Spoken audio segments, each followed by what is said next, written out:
नमस्कार दोस्तों, मैं मोहित चौरसिया वीके क्लासेस में आप सभी का स्वागत करता हूं।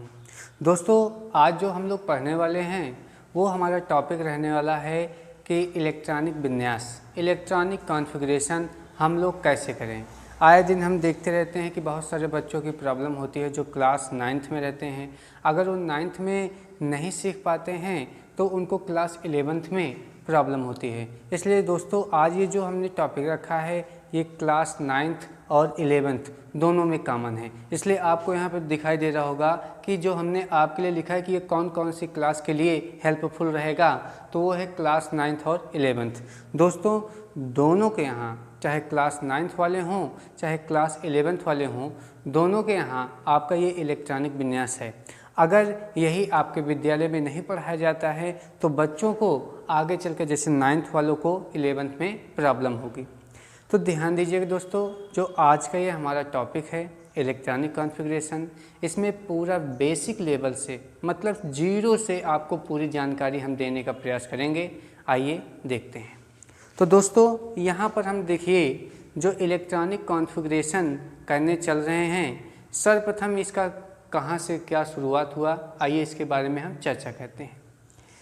ध्यान दीजिएगा दोस्तों, जैसा कि आपको पता होगा कि जो आपने नाम सुना होगा रदरफोर्ड का, रदरफोर्ड। दोस्तों, आपको पता होगा कि रदरफोर्ड ने ही बताया था कि जो हमारा इलेक्ट्रॉन होता है वो किसी भी न्यूक्लियस के अराउंड क्या करता है, रिवॉल्व करता है, चक्कर लगाता रहता है। तो यहाँ पे आपको ये पता होगा कि जब इनसे ये पूछा गया कि अगर इलेक्ट्रॉन नाभिक के चारों ओर चक्कर लगाएगा, न्यूक्लियस के अराउंड वो घूमेगा, तो एक समय ऐसा आएगा कि ये जाके नाभिक में गिर जाएगा। ठीक है दोस्तों, क्या कि ये जो इलेक्ट्रॉन नाभिक के चारों ओर चक्कर लगा रहा है, तो ये एक समय ऐसा आएगा कि इलेक्ट्रॉन चक्कर लगाते हुए एक समय जाकर नाभिक में गिर जाएगा। और अगर इलेक्ट्रॉन नाभिक में गिर जाएगा तो इसका मतलब है नाभिक का विखंडन हो जाएगा। ठीक है दोस्तों, अगर नाभिक का विखंडन हो जाएगा मतलब हमारा जो एटम है वो पूरी तरह से डिस्ट्रॉय हो जाएगा, परमाणु नष्ट हो जाएगा। तो रदरफोर्ड दोस्तों इसकी व्याख्या नहीं कर पाए। तो इसके बाद आते हैं हमारे नील बोर ये बताते हैं कि दोस्तों क्या कि जो इलेक्ट्रॉन होते हैं वो नाभिक के चारों ओर किसी निश्चित कक्षाओं में ही रहते हैं, किसी एक फिक्स्ड ऑर्बिटल में ही रहते हैं।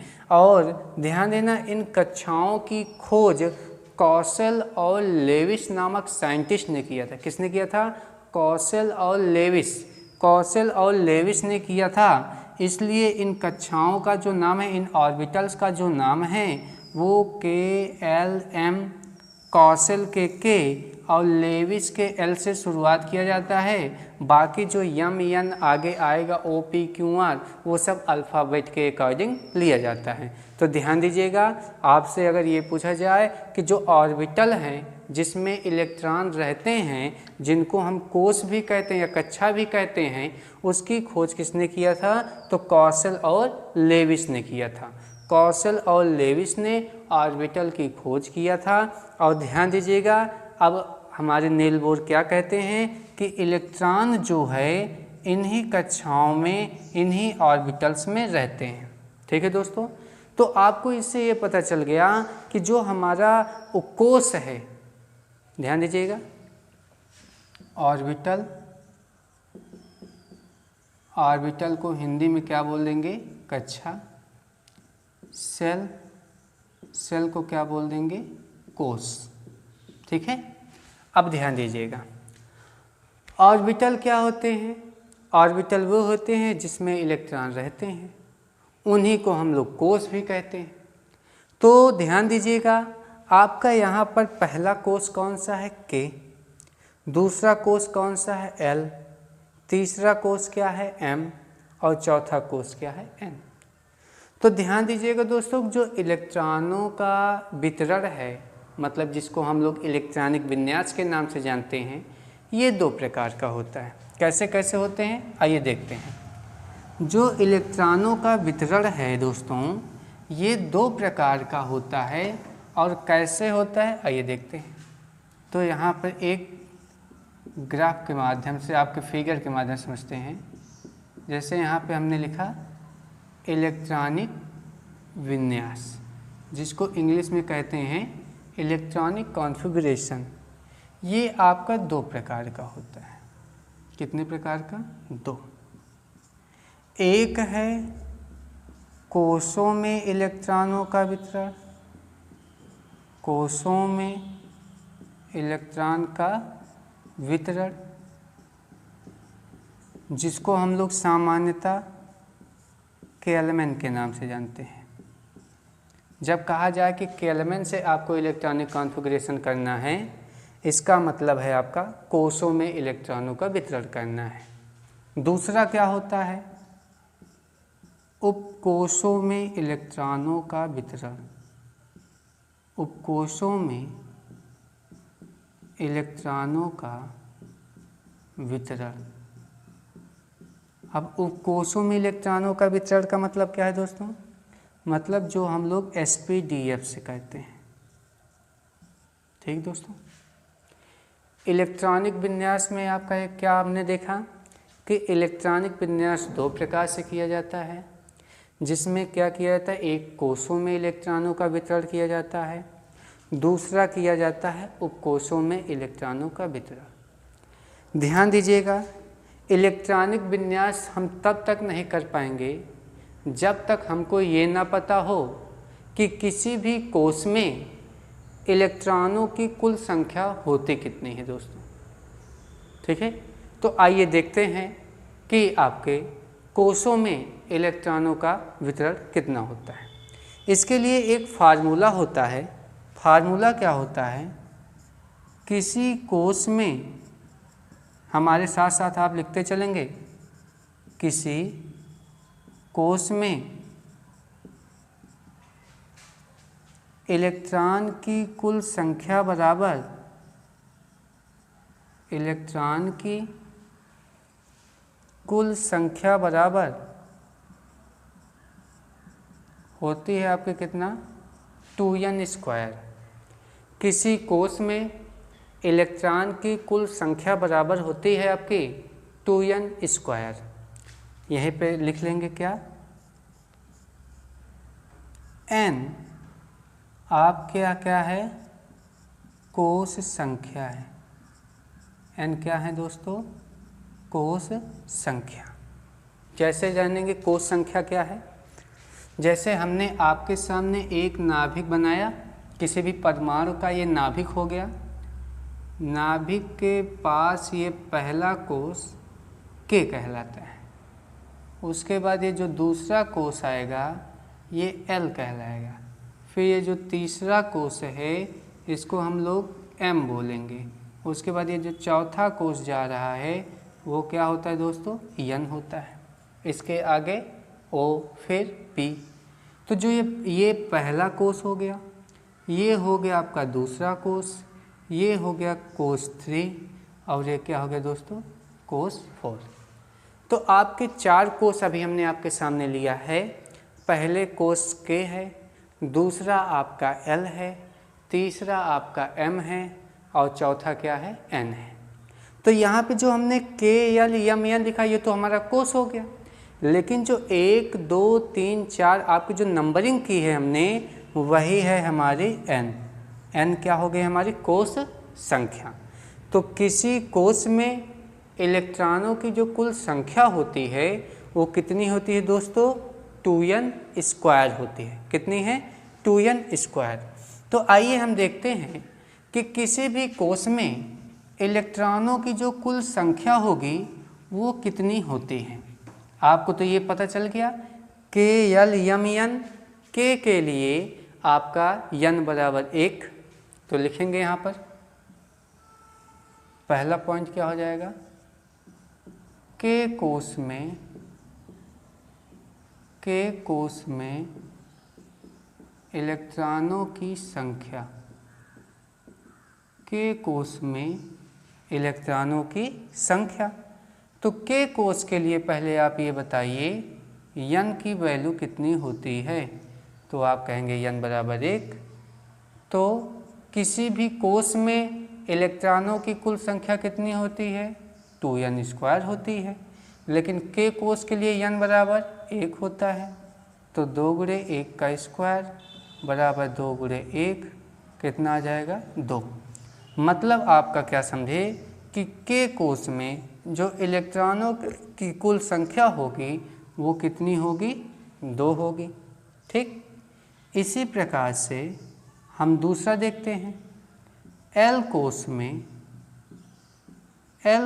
में इलेक्ट्रॉनों की कुल संख्या, तो दोस्तों आपने क्या देखा था, के कोष, आपके कोष कौन कौन से होते हैं, कोष का मतलब सेल, कोष का मतलब क्या समझे, सेल।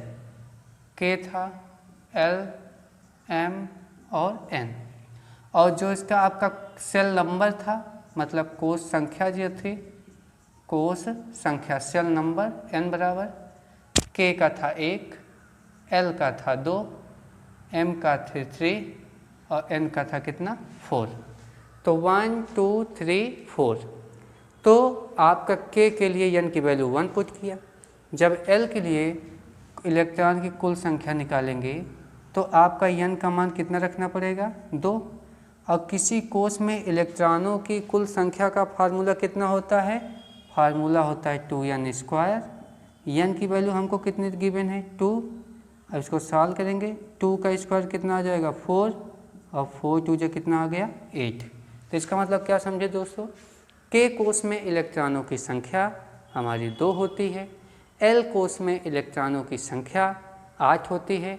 आइए अब निकालेंगे M कोष में इलेक्ट्रॉनों की संख्या। पहले इसको आप नोट कर लीजिए। तो आइए देखते हैं, L कोष के बाद अब बारी आती है M कोष की। तो लिखेंगे M कोष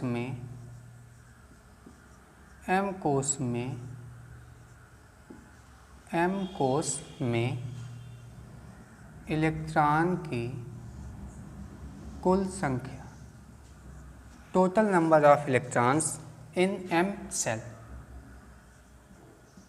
तो ध्यान दीजिएगा दोस्तों, जब आपको M कोष में कुल इलेक्ट्रॉनों की संख्या निकालनी होती है तो आप देखिए n की वैल्यू कितनी हो गई, 3। n की वैल्यू यहाँ पे क्या पुट करना है हमको, 3। और किसी भी कोष में इलेक्ट्रॉन की अगर कुल संख्या निकालना है तो उसका फार्मूला क्या होता है, उसका फार्मूला होता है 2n²। अब n की वैल्यू हमको कितना पुट करना पड़ेगा, 3 का स्क्वायर, तो 2 × 3 का स्क्वायर कितना होता है, 9, और 9 2 जा कितना हो गया दोस्तों, 18। ठीक है, इसको नोट कर लीजिए। आगे चलते हैं, आपका जो चौथा है, चौथा क्या कह रहा है कि अब हमको निकालना है N कोष में इलेक्ट्रॉन की कुल संख्या, N कोष में इलेक्ट्रॉन की कुल संख्या। तो N के लिए, N कोष के लिए जो कोष संख्या होती है वो होती है 4। तो हम लिख देंगे यहाँ पर n बराबर कितना हमको रखना होगा, 4 रखना होगा। तो चलिए इसको 2n² फार्मूले से सॉल्व करेंगे तो n बराबर हमको कितना दिया गया है, 4। तो हम यहाँ पे रख देंगे 4, तो यहाँ पे हो जाएगा 4 का स्क्वायर, तो 2। 4 का स्क्वायर कितना होता है, 16, और 16 दूनी दोस्तों कितना होता है, 32। तो मतलब आपने क्या देखा कि हमारे पास 4 प्रकार के कोष थे। हालांकि आगे भी n के बाद O, P, Q, R, S, T, U आगे आप ले जा सकते हैं, लेकिन अभी हमको केवल उतने, आप देखिए कुछ करना नहीं है। n के बाद अगर जैसे O होता तो O के लिए यही कोष संख्या कितनी हो जाती, 5। O के बाद P आता तो उसके लिए हम लोग क्या रखते, 6। तो इसी क्रम में हम आगे इलेक्ट्रॉनों की संख्या को रखते हुए जाते हैं। तो यहाँ पे आप लोग एक बात का ध्यान देंगे क्या, कि आपने K कोष को देखा, K के बाद L कोष को देखा, L कोष के बाद आपने M कोष में देखा, M कोष के बाद आपने N कोष में देखा। तो आपने देखा क्या कि K कोष में इलेक्ट्रॉनों की जो संख्या है वो होती है 2, L कोष में जो इलेक्ट्रॉनों की कुल संख्या होती है वो होती है 8, M कोष में इलेक्ट्रॉनों की जो कुल संख्या होती है वो होती है 18 और N कोष में इलेक्ट्रॉनों की जो कुल संख्या होती है वो होती है 32। नोट कर लीजिए। तो दोस्तों आइए देखते हैं, यहाँ पर आपको एक बात का विशेष ध्यान देना है कि हम लोग चल रहे हैं K एलिमेंट से इलेक्ट्रॉनिक विन्यास करना। हम लोग आज चल रहे हैं क्या, K एलिमेंट का इलेक्ट्रॉनिक विन्यास करना। तो K एलिमेंट का जब हम लोग इलेक्ट्रॉनिक विन्यास करेंगे तो इसमें एक बात का विशेष ध्यान ये रखना होगा कि हमको जहाँ तक जिस भी तत्व का इलेक्ट्रॉनिक विन्यास करना होगा हमको उस तत्व का परमाणु क्रमांक पता होना चाहिए, क्योंकि कोई भी परमाणु अगर उदासीन होता है तो उस उदासीन परमाणु का जो इलेक्ट्रॉनिक विन्यास होता है वो उसके परमाणु क्रमांक पर ही आधारित होता है। क्योंकि कोई भी परमाणु अगर उदासीन है तो जितना उसका परमाणु क्रमांक होता है वही उसमें इलेक्ट्रॉनों की संख्या भी होती है। आइए जैसे यहाँ पर देखेंगे कि यहाँ पर आपके जितने भी परमाणु हमने लिया है या तत्व लिया है वो सभी के सभी उदासीन हैं। अगर आपको ये जानकारी नहीं है कि कैसे जानेंगे कि जो परमाणु दिया गया है, जो एटम दिया गया है वो हमारा न्यूट्रल है, न्यूट्रल्स का मीन उदासीन, तो देखेंगे कि अगर उसके ऊपर पॉजिटिव या निगेटिव का सिंबल लगा हुआ है तब समझ लेंगे वो न्यूट्रल नहीं है, उदासीन नहीं है। और अगर पॉजिटिव निगेटिव का सिंबल नहीं लगा हुआ है तब समझ जाएंगे वो उदासीन है। उदासीन का मतलब न्यूट्रल है। तो आइए यहाँ पे हम इसको सॉल्व करते हैं। आपने अभी अभी देखा क्या कि जो आपका K कोष होता है, K सेल होता है, इसमें maximum electron number of electron कितने हो सकते हैं 2। आपके L कोष में मैक्सिमम नंबर ऑफ इलेक्ट्रॉन्स कितने होंगे 8, M में कितने हो जाएंगे 18 और N में कितने हो जाएंगे आपके 32। आपने देखा कि K कोष में अभी हमने थोड़ी देर पहले हमने सबको निकाला था कि K कोष में आपके 2 इलेक्ट्रॉन, L में 8, M में 18 और N में कितने होते हैं 32 होते हैं। और यहाँ पे देखो इनके साइड में जो आपके नंबर लिखे हुए हैं ये नंबर है, इसके एटॉमिक नंबर हैं, एटॉमिक नंबर जिसको हम लोग परमाणु क्रमांक कहते हैं। तो यहाँ पे जैसे नाइट्रोजन का 7, ऑक्सीजन का 8, फ्लोरीन का 9 और नियान का 10। आइए इलेक्ट्रॉनिक विन्यास हम करना शुरू करते हैं, इलेक्ट्रॉनिक कॉन्फ़िगरेशन करना स्टार्ट करते हैं। अब जैसे हमने हाइड्रोजन का इलेक्ट्रॉनिक विन्यास हमने करने के लिए कहा आपसे K एलिमेंट से, तो आप देखेंगे सबसे पहले कि जो सामने है, जो सबसे पहले कोष आएगा, जो सबसे पहला हमारा सेल होगा, सबसे पहले इलेक्ट्रॉन को उसमें जाना होगा। तो K कोष में आपके देखिए मैक्सिमम 2 इलेक्ट्रॉन जा सकते हैं। मैक्सिमम कितने 2 इलेक्ट्रॉन्स, लेकिन इसमें इसके पास कितना इलेक्ट्रॉन है जितना इसका एटॉमिक नंबर है, मतलब इसके पास केवल और केवल 1 इलेक्ट्रॉन है। मतलब ये K कोष में केवल और केवल 1 इलेक्ट्रॉन देगा। अब ना तो अब ये तो 2 कंप्लीट कर नहीं पाएगा क्योंकि इसके पास 1 ही इलेक्ट्रॉन है, बाकी सबके पास कोई इलेक्ट्रॉन नहीं। आइए आगे चलते हैं। दूसरा है हमारा टॉपिक हीलियम। हीलियम का इलेक्ट्रॉनिक विन्यास करना है। हीलियम का परमाणु क्रमांक कितना 2। चलिए ठीक है, हम K कोष में सबसे पहले देंगे और K में मैक्सिमम कितने इलेक्ट्रॉन 2 हो सकते हैं, मतलब वो 2 ले सकता है। इसके पास कितना है 2, तो इसको कितना मिल जाएगा 2 इलेक्ट्रॉन। आगे के लिए कुछ बचा ही नहीं, कोई दिक्कत नहीं। आगे चलते हैं लिथियम के पास। लिथियम के पास कुल इलेक्ट्रॉनों की संख्या कितनी है दोस्तों 3। कैसे जाने, क्योंकि इसका जो परमाणु क्रमांक है, एटॉमिक नंबर है, वो कितना है 3 है। आइए जब इसका इलेक्ट्रॉनिक कॉन्फ़िगरेशन करेंगे तो K कोष में सबसे पहले कितना जाएगा 2 जाएगा। K कोष में कितना इलेक्ट्रॉन 2, बचा कितना 1।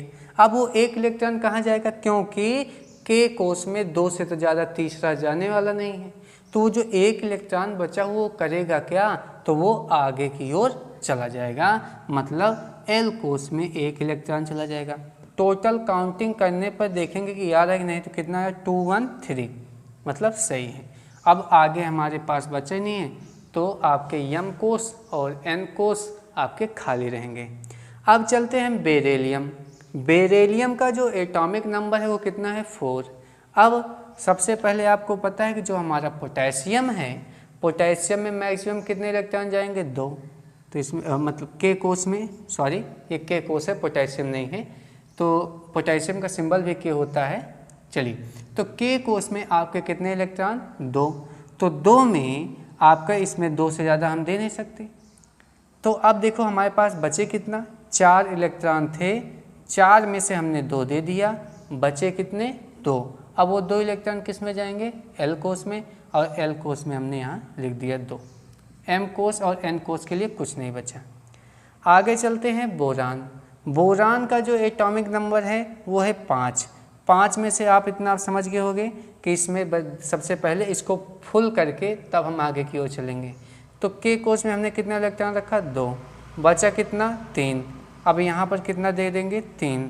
आप कहोगे कि यहाँ पर भी 2 देना था, नहीं दोस्तों, यहाँ पे मैक्सिमम 8 इलेक्ट्रॉन तक जा सकता है, तो यहाँ पर 3 रख सकते हैं, इसको नोट कर लीजिए। अब आइए देखते हैं कार्बन से। तो एक बार इसको आइए फिर समझते हैं।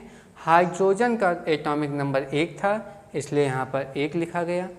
हीलियम का एटॉमिक नंबर 2 था, और आपके के कोष में मैक्सिमम 2 इलेक्ट्रॉन हो सकते हैं, इसलिए हमने इसको 2 इलेक्ट्रॉन दिया। लिथियम का एटॉमिक नंबर 3 है, मतलब इसमें 3 इलेक्ट्रॉन यहाँ पे हमें रखना चाहिए था, नहीं रख सकते। क्यों? क्योंकि आपका जो के कोष है उसमें 2 इलेक्ट्रॉन से ज़्यादा नहीं आ सकता है, तो ये आगे चला गया। आपके एल कोष में 1 इलेक्ट्रॉन। बेरिलियम का परमाणु क्रमांक 4 है, तो इसमें 2 इलेक्ट्रॉन आपके के कोष में और 2 इलेक्ट्रॉन आपके एल कोष में रखा गया।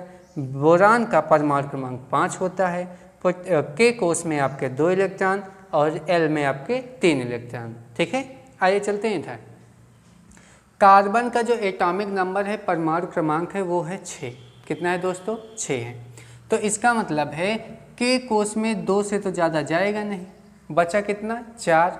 जो आपका एल कोष होता है इसमें 8 से ज़्यादा इलेक्ट्रॉन नहीं जा सकता, तो मतलब यहाँ पर बचा 4 ही है ना, 8 से तो कम है, मतलब 4 इलेक्ट्रॉन यहाँ पर आ जाएगा।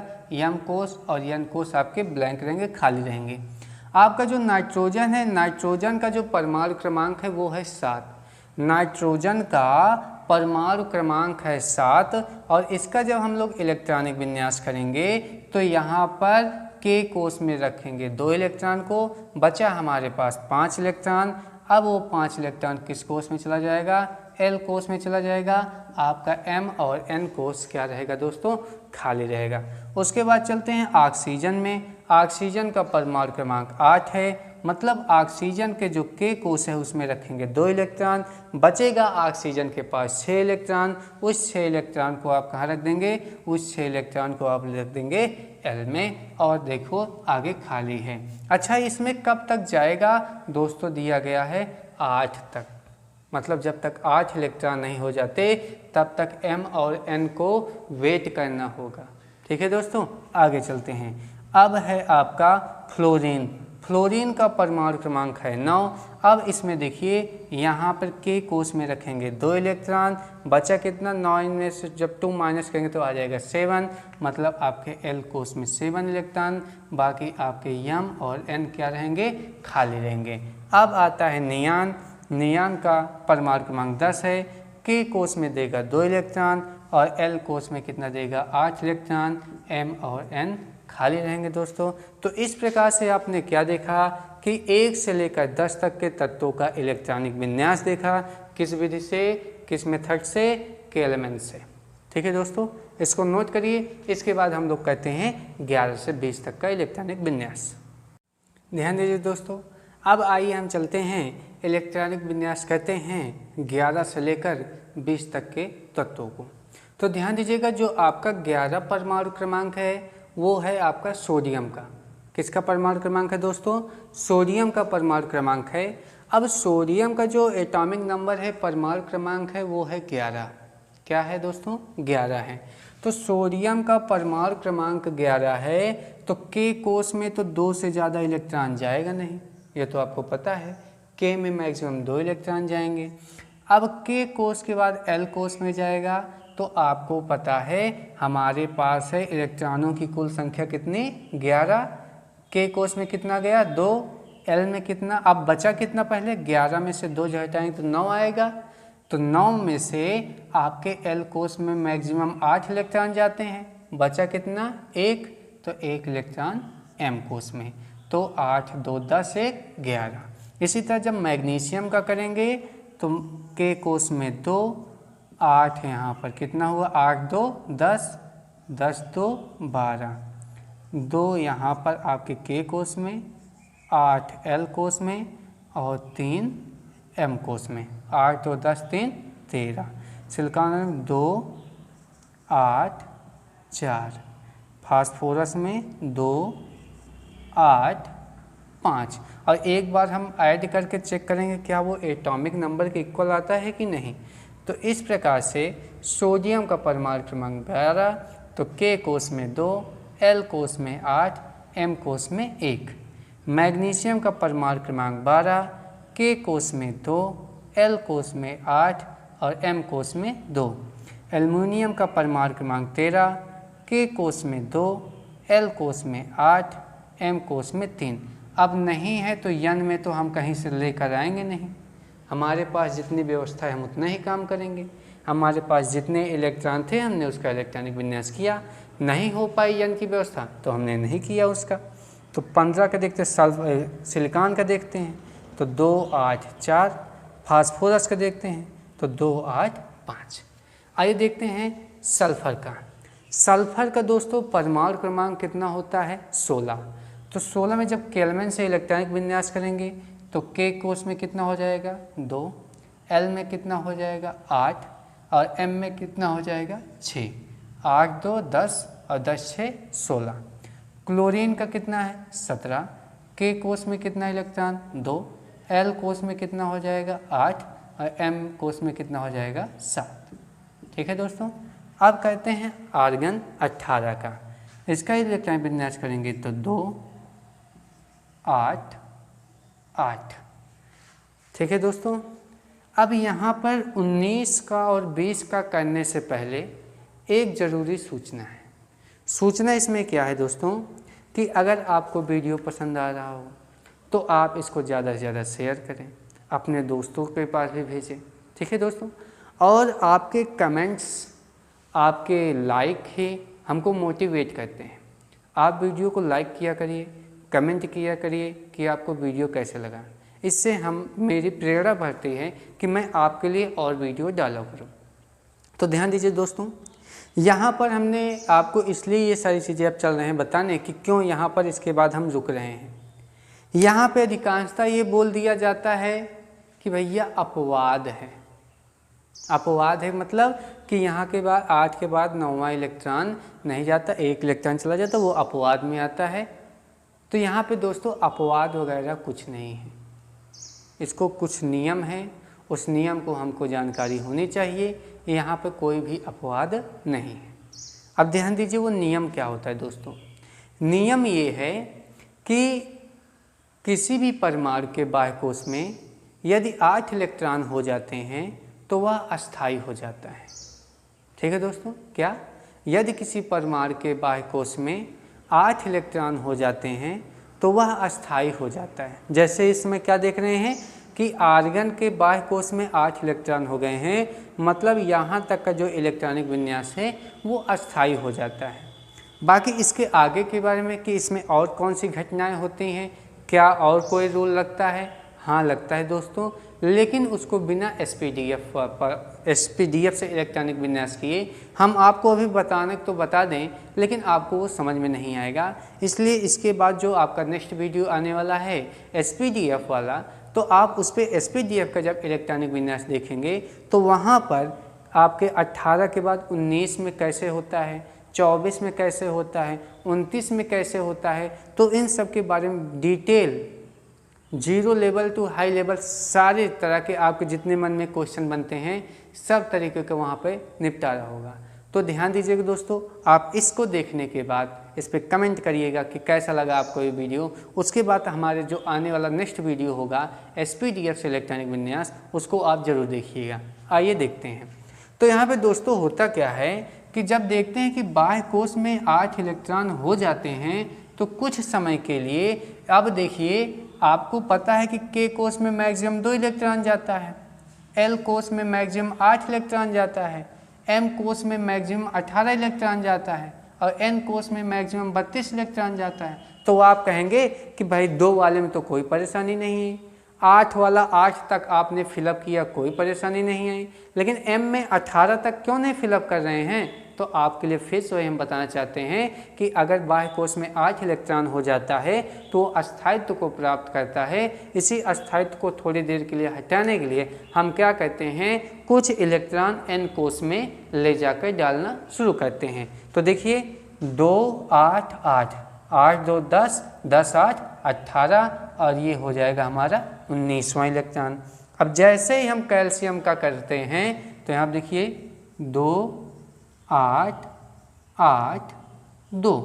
तो दोस्तों एक बात आपको ये ध्यान में रखना है कि 18 तक तो हमको कोई प्रॉब्लम नहीं आती है, लेकिन 19 और 20 का जब हम लोग इलेक्ट्रॉनिक विन्यास करेंगे तो 19 के जब यहाँ पे 8 इलेक्ट्रॉन हो जाए तो बाह्य कोश में 1 इलेक्ट्रॉन और 20 में बाह्य कोश में 2 इलेक्ट्रॉन दिखाया जाता है। इसके बाद जब हम 21 का करना स्टार्ट करेंगे तो हमारा 9वां इलेक्ट्रॉन जो है वो आपके किस में जाना शुरू कर देगा, वो हो जाएगा M कोश में 9वां इलेक्ट्रॉन आना शुरू कर देगा।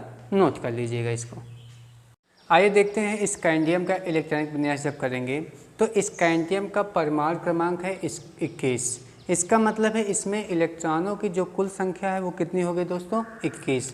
तो जब हम आइए इसका इलेक्ट्रॉनिक विन्यास करेंगे तो 21 में से जब 2 इलेक्ट्रॉन जाएगा K कोश में तो बचा कितना, 19। 19 में से 8 इलेक्ट्रॉन इसमें जाएंगे तो बचा कितना, 11। और आपको पता है N कोश में कितना जाएगा, पहले 2। तो 8 2 10 10 2 12, बचा कितना, 9। 8 तक जाता है 20 में और 9वां इलेक्ट्रॉन आएगा 21 में, ठीक है ना। M कोश में 21 में 9वां इलेक्ट्रॉन आएगा। अब 10वां कब में किस में जाएगा, 22 में। तो K कोश में कितना, 2, बचा कितना, 20। 8 यहाँ पर आया, बचा कितना, 12। 2 यहाँ पे गया, बचा कितना, 10। आपका 10 इलेक्ट्रॉन यहाँ पर। अब ध्यान दीजिएगा, आपके कुछ रूल बताएंगे जो SPDF से जो 24 और 29 में काम आएंगे। तो अभी इसको हम स्टार लगा देते हैं ताकि आपको बाद में याद रहे। तो जब हम बात करते हैं 23, जब आपका आता है 23 जिसका वैनेडियम का परमाणु क्रमांक है 23, इसका जब हम इलेक्ट्रॉनिक विन्यास करेंगे तो K कोश में जाएगा 2 इलेक्ट्रॉन, 8 इलेक्ट्रॉन जाएगा M कोश में, कितना हुआ, 8 2 10। M कोश में जाएगा आपका 11 इलेक्ट्रॉन और N कोश में आपका जाएगा 2 इलेक्ट्रॉन। तो ये हो गया आपका 23 का इलेक्ट्रॉनिक विन्यास। दोस्तों एक बात का ये ध्यान रखना, ध्यान ये रखने वाली बात है कि जब हम लोग 24 का इलेक्ट्रॉनिक विन्यास करते हैं और 29 का इलेक्ट्रॉनिक विन्यास करते हैं, हालांकि ये 9 में है नहीं, लेकिन क्लास 11th में ये बताया गया है कि जो आपका 24 और 29 है वहाँ पर एक रूल है जिसको बोलते हैं N+L रूल।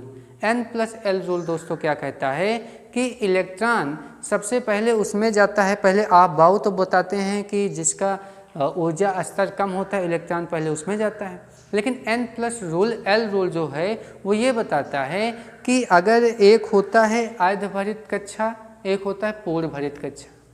अर्धभरित क्या है, पूर्ण भरित क्या है दोस्तों, इसको जब SPDF से हम पढ़ रहे होंगे तो उसमें हम बताएंगे। अभी केवल ऐसे थोड़ी सी जानकारी लेते हैं। जैसे आपका S कोश होता है तो S कोश में इस प्रकार का एक ऑर्बिटल पाया जाता है और एक ऑर्बिटल में रहते हैं 2 इलेक्ट्रॉन। तो अगर 1 इलेक्ट्रॉन है तो इसका मतलब ये हाफ फील्ड है, आधा भरा हुआ है। अगर दोनों इलेक्ट्रॉन इसमें हैं तो मतलब ये फुल फील्ड है।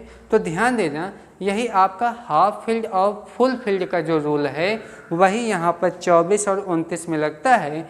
इसी के कारण क्या होता है कि यहाँ पे जो ये 2-2 की श्रृंखला बनती चली जाती है, 24 और 29 में ये 1-1 की श्रृंखला रह जाती है और वहाँ का जो 1 इलेक्ट्रॉन है वो M कोश में चला जाता है। जैसे यहाँ देखिए दोस्तों, आपका K का जो परमाणु क्रमांक, क्रोमियम का जो परमाणु क्रमांक है वो है 24। 24 में से 2 आपके इलेक्ट्रॉन चले जाते हैं K कोष में, 8 इलेक्ट्रॉन चले जाते हैं L कोष में, तो टोटल कितने हुए 10। और 10 में से हमने आपको क्या बताया कि 24 में जब आपके N की बात होगी N कोष की, तो उसमें रखा जाता है 1 इलेक्ट्रॉन, तो टोटल कितना हुआ 8 तो 10 1 11 और आपके 13 इलेक्ट्रॉन यहाँ पर आ जाते हैं। इस बात का हमको ध्यान रखना है। और जैसे ही हम 25 में करेंगे तो 2 8, अब बाहरी कोष में आउटर मोस्ट शेल में 2 इलेक्ट्रॉन फिर से आ जाएगा और यहाँ पर आपका 13 ही रहेगा। ऐड करने पर आपका कितना आ जाएगा दोस्तों 25। तो मतलब कुल कहने का यही है कि जब हम क्रोमियम का इलेक्ट्रॉनिक विन्यास कर रहे होंगे तो N कोष में हमको केवल और केवल 1 इलेक्ट्रॉन रखना है। आइए चलते हैं आगे। आपका है 26, वो है आयरन का परमाणु क्रमांक। तो ध्यान दीजिएगा 26 जो है वो आयरन का परमाणु क्रमांक है। K कोष में केवल 2 जाएगा, 8 जाएगा हमारे L कोष में और 2 जाएगा N कोष में। तो टोटल कितना हुआ 8 2 10 2 12, बचा है कितना 26 है। तो 26 का जब हम करेंगे तो 8 2 10 2 12 है, बचा हमारा कुल मिला के 14। तो यहाँ पर आ जाएगा आपका 14। अब इसी तरह से जब हम लोग कोबाल्ट 27 का करेंगे तो 2 8 बाहरी कोष में 2, बच जाएगा कितना 15। जब निकिल का करेंगे तो 2 8 बाहरी कोष में 2, यहाँ कितना हो जाएगा 16 हो जाएगा। और जब हम करेंगे कापर का तो ध्यान दीजिएगा फिर से, एक किसका क्रोमियम और अगला कौन सा है कापर। तो यहाँ पर 2 8 बाहरी कोष में 1 रखा जाएगा और 8 2 10 1 11, यहाँ पर हो जाएगा 18। टोटल कितना हो जाएगा 29। और जिंक का फिर से 2 8 बाहरी कोष में 2 आ जाएगा और यहाँ पे हो जाएगा 18। तो इस तरह से दोस्तों आपको हमने आज इस वीडियो में क्या बताया कि आपको कैसे जानेंगे कि किसी कोष में कुल इलेक्ट्रॉनों की संख्या कितनी होगी। इस फार्मूले के साथ साथ हमने आपको सभी कोष में इलेक्ट्रॉनों की कुल संख्या दिखाया। उसके बाद हमने आपको केल्विन से 1 से लेकर 30 तक के परमाणु क्रमांक का इलेक्ट्रॉनिक विन्यास बताया है। आपको हम उम्मीद करते हैं कि आपको ये वीडियो समझ में आया होगा, आपके लिए काफ़ी हेल्पफुल होगा। अब आपको काम ये करना है कि इस वीडियो को ज़्यादा से ज़्यादा शेयर करना है, लाइक करना है और जिन लोगों ने अभी सब्सक्राइब नहीं किया है वो लोग सब्सक्राइब करेंगे। तो दोस्तों अब हम अपने नेक्स्ट वीडियो में SPDF से इलेक्ट्रॉनिक विन्यास सीखेंगे। धन्यवाद।